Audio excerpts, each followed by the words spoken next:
Linda has a skin fold issue where the fold above her nose is too thick. She's really struggled with it medically. She rubs her face, she's caused eye ulcers in her eyes from rubbing her face. Good girl. Jackie's hoping Michael will have a solution to finally bring Linda some relief. Morning, Jackie. Morning. Hi, gorgeous. Hey, Linda, how are you doing? Hey, how's she doing today? She's great, okay? Yeah, she's good. Hey, brilliant. Well, should we go inside, have a chat? Great. Let's go. Thank you.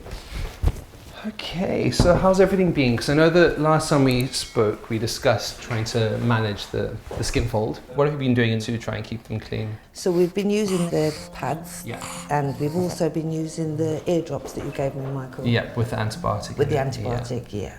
Linda's got a condition called facial fold dermatitis. So basically this is something that pugs get quite often. And it's when there's so much extra skin on their face, you end up with painful, inflamed skin.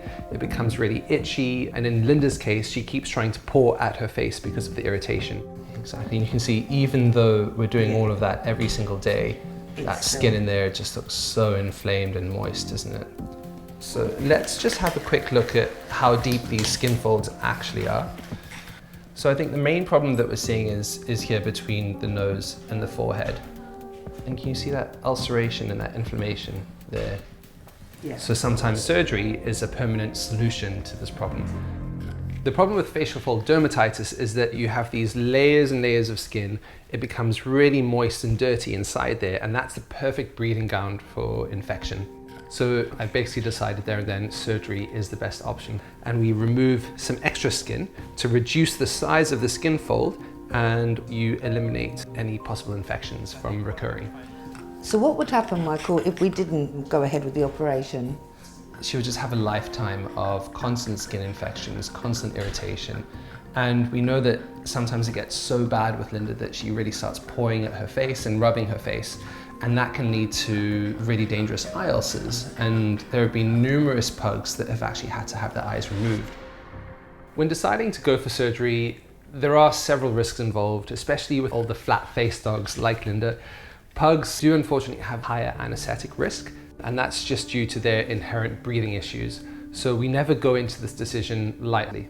So basically the plan for today is to make an incision starting from that side there of the face, going all the way up above the nose and down to that side. I'm quite nervous about the op today, only because she's a pug and the general anaesthetic is always a risk, so I am nervous. And she'll be in good hands, okay? Yeah. We'll take good care of her. Thank you, Michael. Hey. And don't worry, Linda, after today you still have your modelling career. Yeah, you're going to be nice and pretty. We're going to get you on the cover of Vogue. Are you going to sit You're in with me? good hands, aren't you? Oh, I love you, Linda. Oh. Love you, Linda. Brilliant. We'll see you later on, Jackie. Bye. All right, take care. Risky.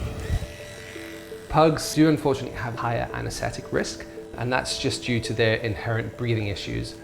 Whenever we're relaxing the muscles due to the anesthetic and sedation, everything can become a bit more clogged up, basically. So it's very important to be quite swift, get a patent airway and intubate as quickly as possible. Okay, there we go, we're in. And now that we've induced her, we just want to make sure that she starts breathing on her own. So this is a really important time for us to just make sure that she's in a stable anesthetic, and then once we're happy, we can continue to the operating theatre.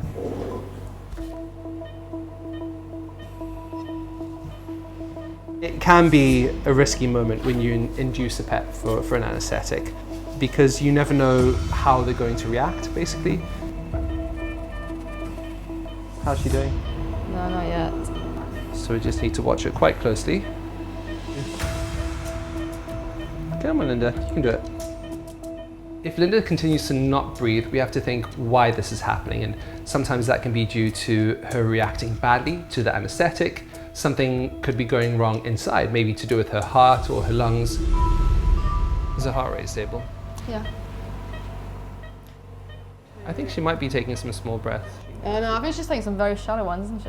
Okay.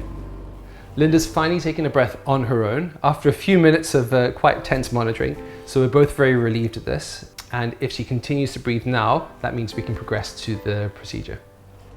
Ready? Yeah. Oh my gosh, this poor face.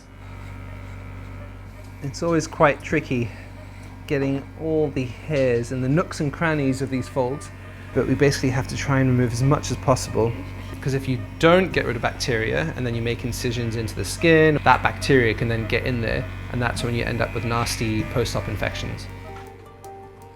After the initial scare with the anaesthetic, Let's go, Linda. Linda is at last ready to have the excess facial skin that's caused years of irritation and infection surgically removed. Let's put on 5 milligrams per kilogram, so that'll be slightly higher. There are a few different things I need to take into consideration. If you take too much skin from Linda's face, I can end up causing tightness underneath the lower eyelids, and that can actually stop a dog from blinking. And if that happens, then we're in deep trouble. It can even lead to blindness. It's quite funny, when you look at her through this little drape, you wouldn't think that that's a dog, more like some wrinkly alien of some sort. Are you happy for me to start? Yeah, you can start. Brilliant. Gosh.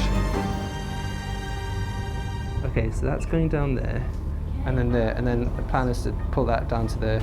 There we go. It's quite a tricky surgery because there's so much loose skin and so many flaps in a very small area. The main thing I want to do here is make sure that Linda remains as beautiful as she was before the surgery, maybe even prettier, we'll see. And right now I'm about to remove the flap of skin from underneath the left eye. There we go. Things can get quite tricky when you're trying to cut away skin from this area because there are so many vessels and important structures around the eye as well. If you were to cut a facial nerve, you could then cause facial paralysis, for example. As Michael reshapes Linda's face, Nurse Audrey is keeping a close watch on the 8-year-old's vital signs. She's got slightly low blood pressure at the moment. Okay. Blood pressure's a bit low, so what we're going to do is just give Linda a large amount of fluid in a very small amount of time, and that can increase the blood volume, and that increases the blood pressure. And the last thing you want is a dog to go under cardiac arrest while we've got an open wound in front of us. Linda's blood pressure soon stabilises, and Michael is hoping he can complete the life-changing facelift without any further complications. It is starting to come away quite nicely, so I'm holding my breath, but things are looking good at the moment. And that is the last bit of skin. So I'm going to start stitching up. Nearly at the finish line here. Okay, that's it. So make sure that all the skin is nicely held together. Okay, brilliant. So the moment of truth, the unveiling of Linda's new face. That is looking very nice. In London, Michael has finished delicate skin removal surgery on rescue pug Linda. I'm pretty happy with how that looks cosmetically. Nice and symmetrical. I can see that there's no more skin-to-skin contact, and that was the main issue in the first place. All in all, things are looking great, and Linda looks beautiful. Well, Linda. Hello, good afternoon. Oh, hello. This is a really good sign. You know, she's had a very stable anesthetic, nothing that made our heart stop, or hers. And to see her like this is a very good sign, and she's breathing nicely as well. Well done, sweetie.